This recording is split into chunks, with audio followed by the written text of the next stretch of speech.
CM Mamata Banerjee का बड़ा बयान सामने आया जिसमें उन्होंने कहा है कि आईएनडीए गठबंधन पर अपना असंतोष व्यक्त किया है।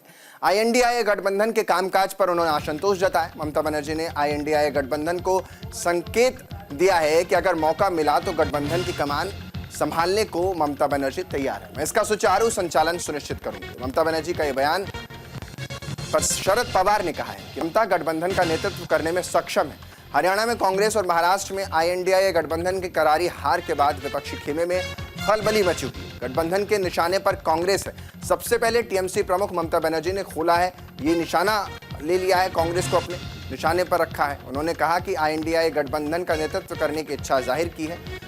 कांग्रेस को बड़ी चुनौती भी कहीं ना कहीं ममता बनर्जी देती नजर आ रही है। टीएमसी प्रमुख ने कहा है कि जरूरत पड़ने पर वो बंगाल से ही गठबंधन की जिम्मेदारी संभालने के लिए तैयार है। ममता बनर्जी की इस ख्वाहिश को उनका एग्जिट प्लान माना जा रहा है। जाहिर तौर पर टीएमसी के नेतृत्व को कांग्रेस स्वीकार नहीं करेगी और दीदी का बाहर जाने का रास्ता साफ हो जाएगा। आखिर ममता आईएनडीए गठबंधन से बाहर क्यों जाना चाहती है, ये बड़ा सवाल खड़ा होता है। तो वहीं दूसरी तरफ शरद पवार ने भी कहा है कि हम ममता बनर्जी के गठबंधन का नेतृत्व करने में उनकी सक्षमता को समझते हैं। वो इस देश की एक प्रमुख नेता है। वहीं यूपी कांग्रेस अध्यक्ष अजय राय ने कहा है कि आईएनडीए गठबंधन में कांग्रेस बड़े भाई की भूमिका में है। तो कांग्रेस ही गठबंधन को आगे लेकर चलती नजर आएगी।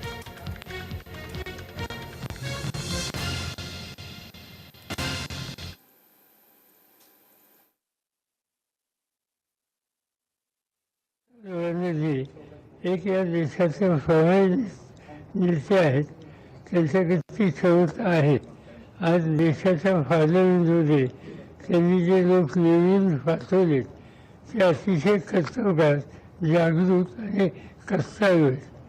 त्यामुळे त्यांना म्हणण्याचा अधिकार आहे।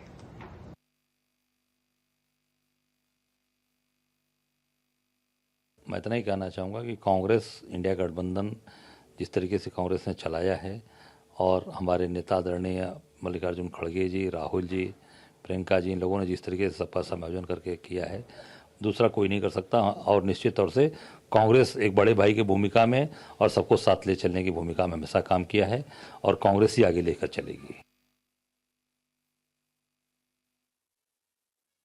हमसे कोई बात नहीं हुई, इलेक्शन में कोई कोऑर्डिनेशन नहीं किया, टिकट बंटवारे में कोई बताया नहीं, तो फिर हमारा क्या लेना देना उनसे। जो अपोजिशन के लोग हैं, हमसे कोई बात नहीं हुई, इलेक्शन में कोई कोऑर्डिनेशन नहीं किया, टिकट बंटवारे में कोई बताया नहीं, तो फिर हमारा क्या लेना देना उनसे। ममता जी को अगर उनको ऐसा लगता तो बन जाना चाहिए। अभी तो पार्टी वैसे खत्म हो गई, सब बिखर गए, तो अब अकेले बनेंगे, हमको लगता खुद है। अब देखिए उनका तो ये लोग सब अलग हो गया। ये लोग तितर, ये लोग खाली मौका परस्त था। मोदी जी को, भाजपा को वो बिखरना था, तो प्रधानमंत्री जी ने बोला था खाली मौका परस्त। एक और सवाल, चुनाव आया था तो आए थे, चुनाव गया, अब अपने अपने घर वापस अपने अपने वतन लौट रहे हैं सब। देखिए, पहले तो ये जो धारणा बनाई जा रही है या बनाई गई है कि इंडिया गठबंधन का परफॉर्मेंस बहुत पुअर रहा, ऐसी बात नहीं है। 4 राज्यों का चुनाव हुआ जिसमें 2 राज्यों में इंडिया गठबंधन जीती और अपनी सरकार हमने बनाई है। ठीक है, हमारा महाराष्ट्र में परफॉर्मेंस बेहतर नहीं था।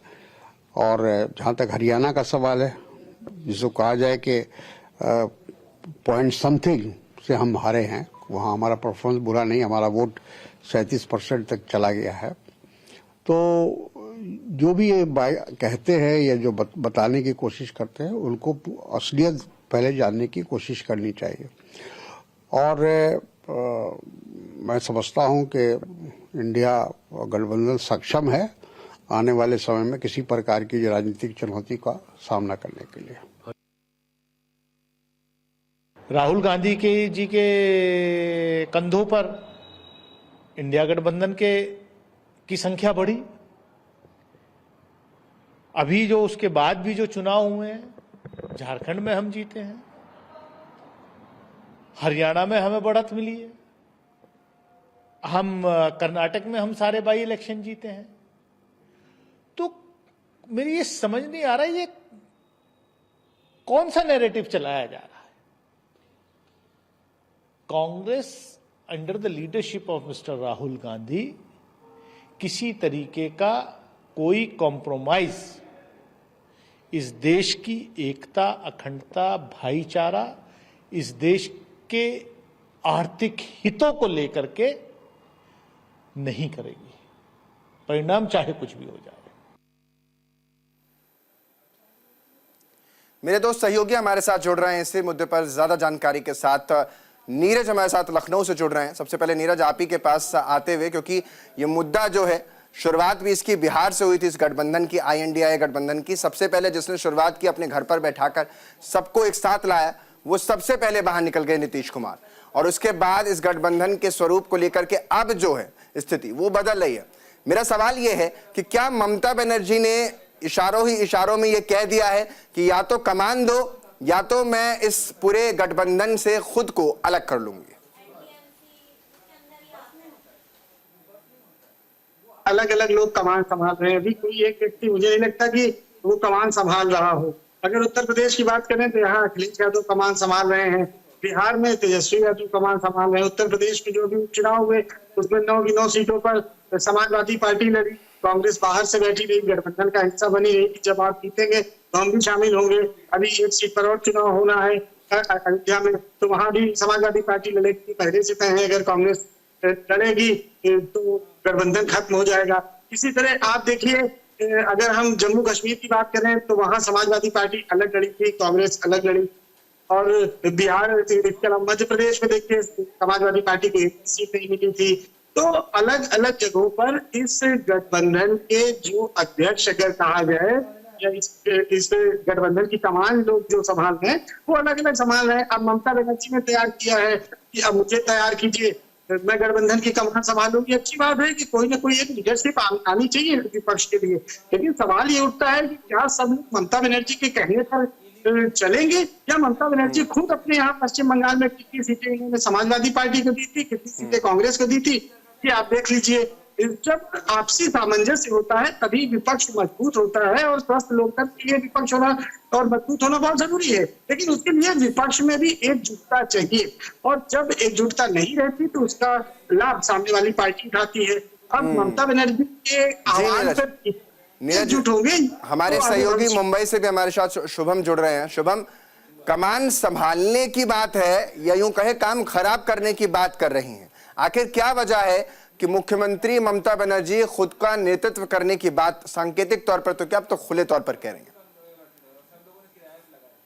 देखिए, पश्चिम बंगाल में ममता बनर्जी खुद की नेतृत्व की बात कर रही हैं। महाराष्ट्र में समाजवादी पार्टी जो है वो इंडिया गठबंधन से अलायंस होने, अलग होने की बात कर रही है। देखिए, चुनाव खत्म हो चुके हैं, लोकसभा चुनाव में कुछ अच्छी सीटें बढ़कर आए, लेकिन विधानसभा चुनाव में आप देखिए वहां पर इंडिया अलायंस ज्यादा अच्छा प्रदर्शन नहीं कर पा रही है। महाराष्ट्र की अब अगर बात कर लीजिए, देखिए उद्धव ठाकरे, शरद पवार का जो वोट परसेंटेज रहा है, जो परफॉर्मेंस रहा, जो स्ट्राइक रेट रहा, बहुत कम है।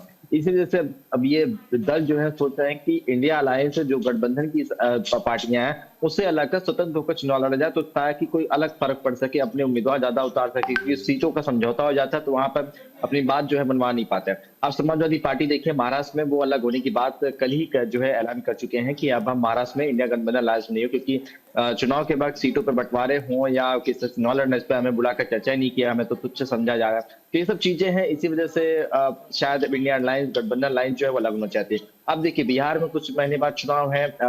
शरद पवार भी कह चुके हैं कि अगर दीदी आगे आती है, नेतृत्व कर्ता बनती हैं तो हम समर्थन देंगे। लेकिन आखिरकार सबसे वरिष्ठ तो वो भी हैं, तो कहाँ किसकी मंशा अंदर से ये होती है कि बड़ा मलाईदार पद ना मिले या यूं कह ले देश में नाम ना हो जाए?